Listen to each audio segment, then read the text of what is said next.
تو یہ اعراف کی ویڈیو الحمدللہ ہماری مکمل ہو گئی. اس کے اندر بہت سارے اعراف سے متعلق باتیں کری ہیں اور اعراف کی اقسام وغیرہ بیان کری ہیں. دو قسم کی قسمیں بیان کری ہیں، حرکتی، حرفی وغیرہ، اور حرکت اور اعراب کے اندر فرق وغیرہ بیان کرا ہے. بہرحال تو ویڈیو دیکھنے سے پہلے لوگ طلباء کے بتا دوں کہ ہمارا نحوی ترکیب کورس کا سیزن 2 الحمدللہ آ چکا ہے نا، ویب سائٹ کے اوپر اپلوڈ ہے deensugar.com کے اوپر، جس کے اندر ٹاپک کے اوپر بات کی گئی ہے. تو جن طلباء کو چاہیے یہاں سے واٹس ایپ کے اوپر کلک کر کے رابطہ کر کے کورس لے سکتے ہیں. بسم اللہ الرحمن الرحیم، نحمدہ و نصلی علی رسولہ الکریم، اما بعد.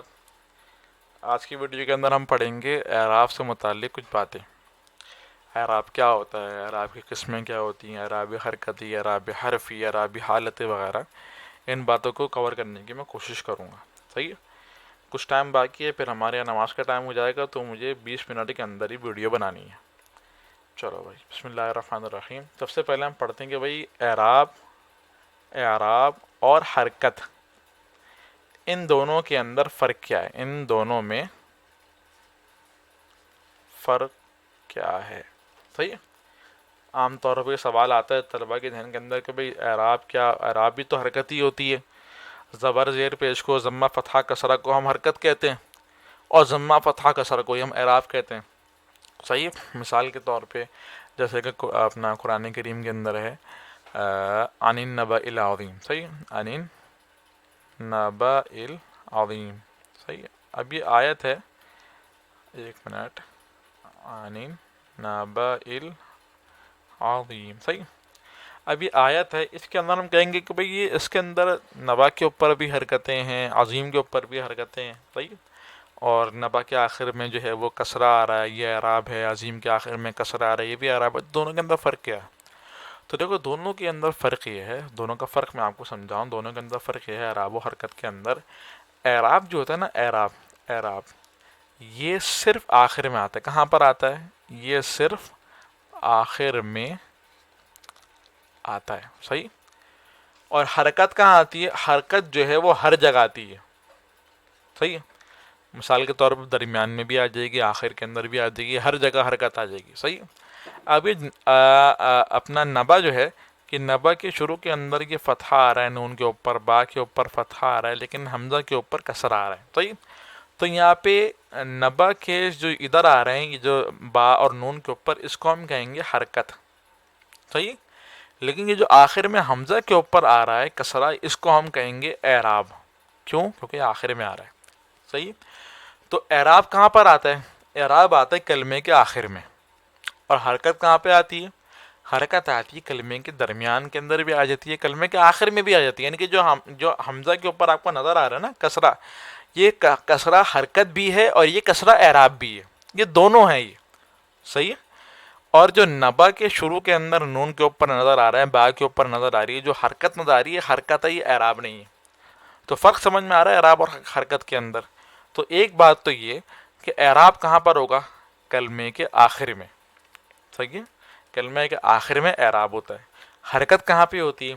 حرکت ہوتی ہے کلمے کے درمیان کے اندر بھی آ جاتی ہے، کلمے کے، یعنی کہ حرکت عام ہے، بھلے وہ اس کے اندر اعراب آئے یا نہ آئے، حرکت کہیں پر بھی آ جاتی ہے. صحیح ہے.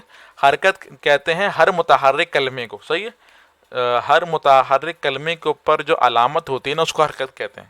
صحیح ہے. یہ حرکت جو ہے کی تعریف ہوگی کہ ہر متحرک کلمے کے اوپر جو علامت ہوتی ہے، زبر ہو، زیر ہو، پیش ہو، اس کو ہم کہیں گے حرکت. تو اتنی بات ذہن میں بیٹھی. لیکن اب جو عنین ہے نا، عنین، یہ اس کے آخر میں کسرہ نظر آ رہا ہے، یہ اعراب ہے یعنی یہ اعراب نہیں ہے. آپ بولو گے ابھی تو آپ نے کہا ہے کہ اس کلمے کے آخر میں جو آتا ہے وہ اعراب ہوتا ہے، اور آپ بول رہے ہو کہ عنین کے آخر کے اندر جو نون کے اوپر کسرہ آ رہا ہے، یہ اعراب نہیں ہے. یہ اعراب نہیں ہے. یہ اعراب کیوں نہیں ہے؟ کیونکہ ایک بات تو یہ کہ جو کلمے کے آخر میں آتا ہے، دوسری بات یہ اعراب وہ ہوتا ہے جو معرب پر آئے، جو معرب پر آئے. مبنی کے اوپر اعراب نظر نہیں آتا. مبنی کے اوپر اعراب جو ہوتا ہے وہ نظر نہیں آتا. تو بہرحال، تو کہنے کا مقصد یہ ہے کہ بھئی اعراب کہاں پہ آتا ہے؟ اعراب جو آتا ہے ایک تو معرب کے اوپر آتا ہے، اور دوسرا معرب کے آخر میں آتا ہے. دونوں باتیں، معرب پر آئے گا اور معرب کے آخر میں آئے گا. اور حرکت کہاں پر آئے گی؟ حرکت عام ہے، ہر متحرک کلمے کو جس کے اوپر زبر ہو، زیر ہو، پیش ہو، اس کو ہم کہیں گے حرکت. صحیح ہے. تو یہ فرق ہے اعراب کے اندر اور حرکت کے اندر. صحیح ہے. تو مثال کے طور پہ اگر میں آپ کو سامنے لکھوں جاء ہؤلائی، جاء ہؤلائی، صحیح ہے؟ اب یہ ہؤلائی کے آخر میں کیا ہے؟ اعراب ہے یا حرکت ہے؟ تو ہؤلائی کے آخر میں حرکت ہے، اعراب نہیں ہے، اعراب جو ہے وہ نہیں ہے۔ کیوں اعراب نہیں ہے؟ اعراب اس لیے نہیں ہے کیونکہ ہؤلائی ہے مبنی، میں نے ابھی آپ کو بتایا کہ مبنی کے آخر کے اندر حرکت آتی ہے، اعراب نہیں آتا۔ اور بہت سارے طالب علم ہوں گے جو بہت ذہین فتین ہوں گے اور ماشاءاللہ سے بہت سمجھدار ہوں گے، وہ بولیں گے یار اعراب محلی بھی تو مبنی پر آتا ہے، اعراب محلی جو ہوتا ہے وہ کس پر آئے گا؟ وہ مبنی پر آتا ہے، اور ابھی یہاں پہ بول رہے ہیں کہ بھائی مبنی کے اوپر اعراب نہیں آتا۔ دیکھو میں نے کہا ہے کہ مبنی کے اوپر اعراب نظر نہیں آتا، الفاظ ذرا دیکھنا میرے، مبنی کے اوپر اعراب نظر نہیں آتا۔ ہؤلائی کے اوپر کیا حرکت نظر آ رہی ہے؟ کسرہ، یہ کسرہ ہؤلائی کا اعراب نہیں، یہ حرکت ہے۔ ہؤلائی کا اعراب کیا ہے؟ ہؤلائی کا اعراب مرفوع، رفع ہے۔ رفع نظر آ رہا؟ رفع نظر نہیں آ رہا۔ فرق سمجھ میں آیا؟ فرق کیا ہوا کہ جو میں نے کہا نا کہ بھئی اعراب معرب پر آتا ہے مبنی پر نہیں آتا، مطلب یہ کہ معرب پر نظر آتا ہے، اعراب جو ہوتا ہے وہ معرب پر نظر آتا ہے، مبنی کے اوپر اعراب نظر نہیں آتا، تقدیراً ہوتا ہے، صحیح ہے، چھپا ہوا ہوتا ہے۔ تو کہنے کا مقصد کیا؟ فرق سمجھ میں اتنی بات ذہن میں بیٹھی کہ بھئی اعراب اور حرکت کے اندر فرق کیا ہوتا ہے، صحیح ہے۔ اعراب کسے کہیں گے؟ جو کلمے کے آخر میں آئے، اور اعراب کہاں پر آتا ہے؟ اعراب معرب کے اندر آتا ہے، مبنی کے اندر اعراب نظر نہیں آتا، مبنی کا اعراب چھپا ہوا ہوتا ہے، صحیح۔ تو یہ ہو گئی ہماری اعراب سے متعلق پہلا یعنی کہ بات ہو گئی، ایک نقطہ میں نے آپ کو سامنے رکھ دیا۔ دوسری بات یہ ہے کہ اعراب کی دو قسمیں، صحیح ہے، اعراب کی دو اقسام، کون کون سی قسمیں؟ اعراب کی دو قسمیں کون کون سی ہیں؟ ایک قسم ہے اعراب حرکتی، اور ایک قسم ہے اعراب حرفی۔ حرکتی کا مطلب یعنی کہ حرکت کے ذریعے سے اعراب ظاہر ہو۔ مثال کے طور پہ حرکت جیسے کہ فتحہ ہو گئی آپ کے سامنے، کسرہ ہو گیا، ضمہ ہو گیا، اور سکون ہو گیا، صحیح۔ اور اعراب جو حرف کے ذریعے سے ظاہر ہو وہ کون کون سے؟ واو ہے، الف ہے، یا ہے، اور نون ہے۔ اب مثال کے طور پہ میں آپ سے پوچھوں کہ عما یتساءلون، یتساءلون، یتساءلون، صحیح۔ عما یتساءلون کے اندر یتساءلون کا اعراب کیا بنے گا؟ بہت سارے طالب علم بولیں گے یتساءلون کے اوپر فتحہ ہے، اور فتحہ اس کا اعراب ہے۔ بہت سارے طالب علم یہ بولیں گے کہ فتحہ اعراب ہے، غلط۔ یتساءلون کا اعراب فتحہ نہیں ہے، یتساءلون کا اعراب نون ہے، نون۔ کیوں؟ کیونکہ فعل مضارع جو ہے نا، فعل مضارع یہ جب حالت رفعی کے اندر ہو تو نون اعرابی کے ساتھ آتا ہے، اور یہاں پہ نون اعرابی لگا ہوا ہے، صحیح ہے۔ تو دیکھو یہاں پہ جو اما یتساءلون کے اندر اعراب آیا وہ کس کے ذریعے سے آیا؟ وہ فتحے کے ذریعے سے آیا؟ نہیں، وہ نون کے ذریعے سے آیا۔ تو کبھی کبھار اعراب نون کے ذریعے سے بھی آتا ہے۔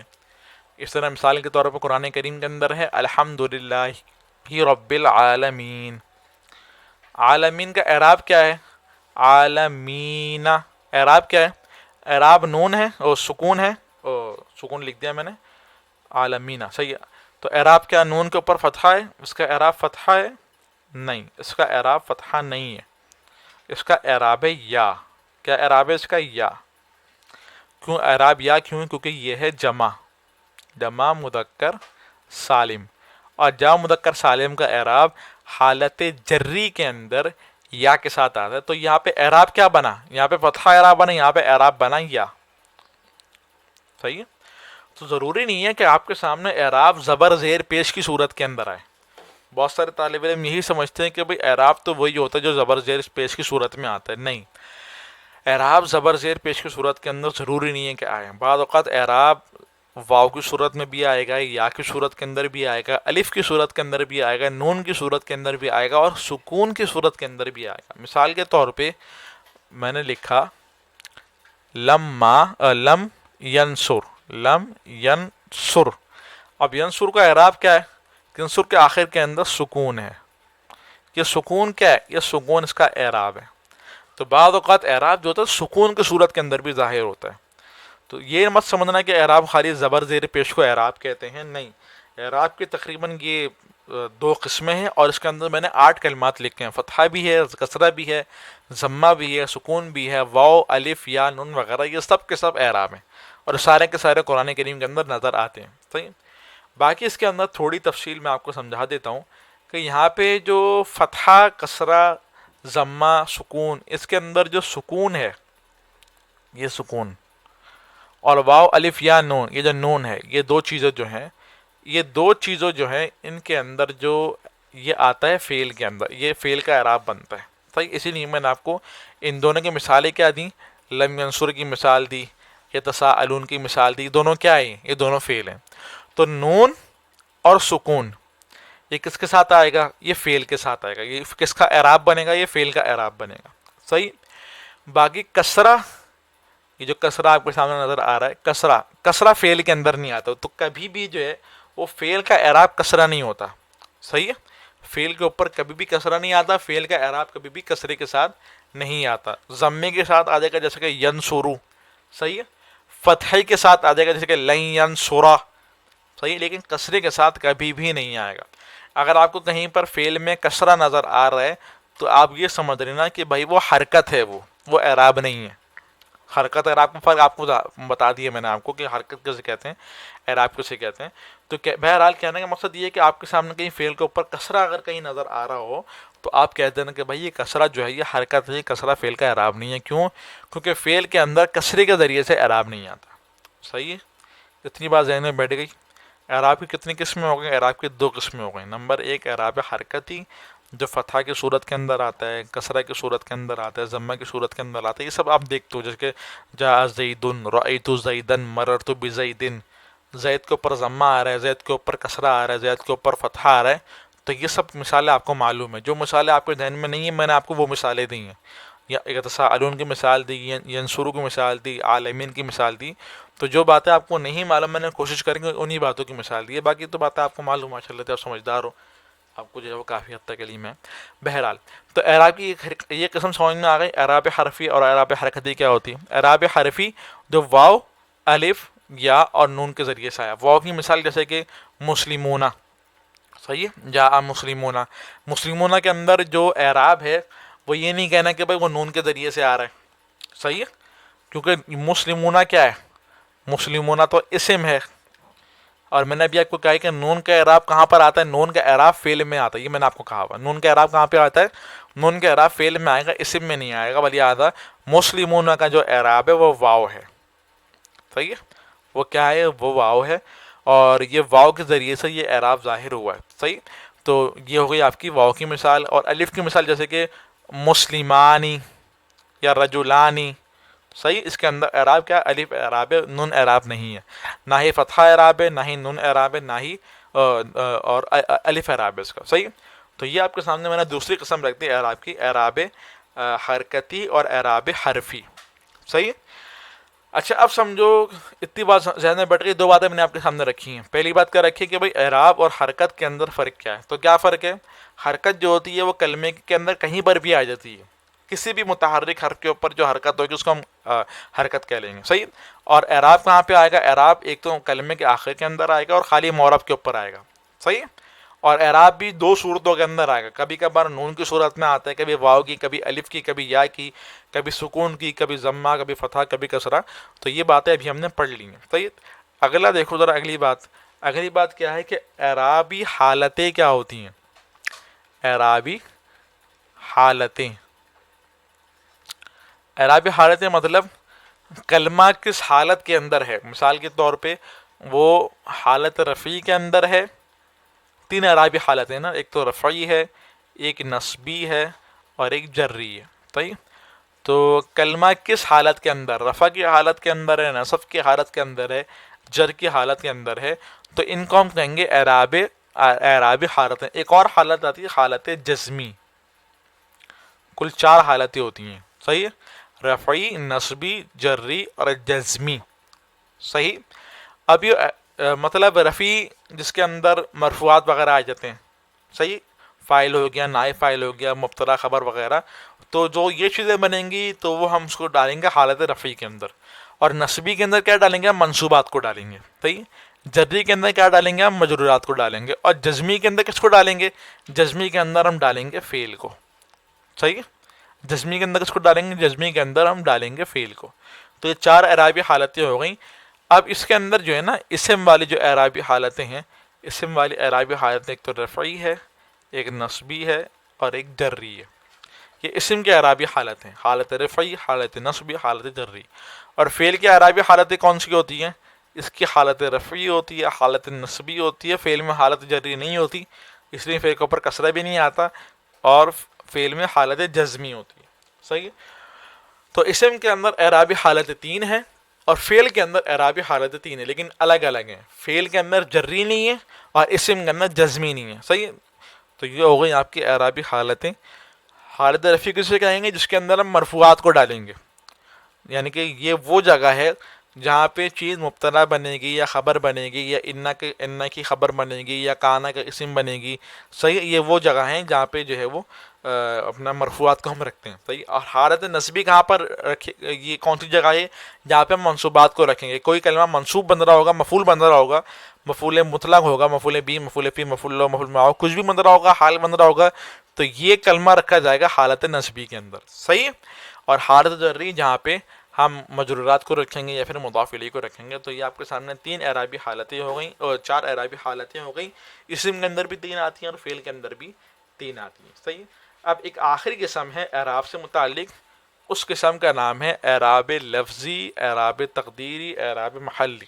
شاید آپ نے پڑھی ہو یہ قسم، اعراب لفظی، اعراب تقدیری اور اعراب محلی.